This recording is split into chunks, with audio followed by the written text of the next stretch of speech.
So as many of you know, I get a lot of inspiration for my own works from the books that I read.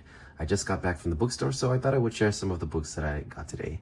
This one is called The Windflower Home Almanac of Poetry. It's an illustrated poetry collection, which of course I love those kinds of collections.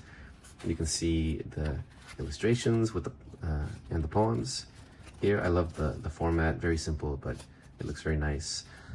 This one is edited by Ted Kooser, who apparently became the first U.S. poet laureate from the Great Plains. And so his publishing company, the Windflower Press, he dedicated to poetry, essentially.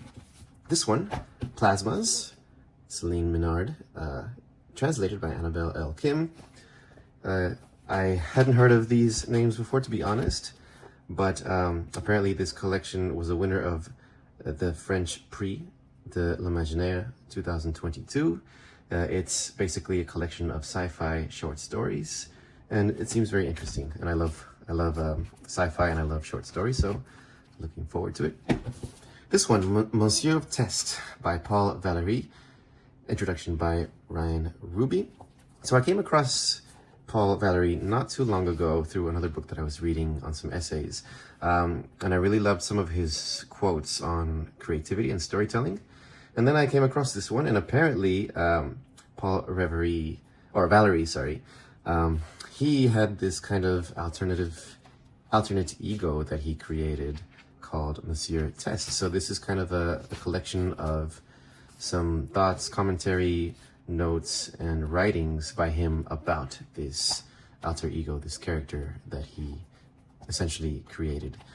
And finally, From Ted to Tom, the illustrated envelopes of Edward Gorey, which Edward Gorey, if you haven't come across him, I'm trying to point to, there you go. He's an incredible illustrator, poet, storyteller, one of my favorites, a big inspiration. And this particular collection is from letters that he sent to his friend, Ted, let's see.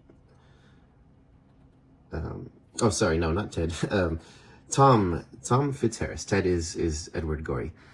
So Tom, he would send Tom all of these letters throughout their friendship, and so Tom collected them and put them into this collection. So it's a nice insight into some of the sort of personal writings of Edward Gorey with his illustrations. So this should be a pretty insightful and fun to look through.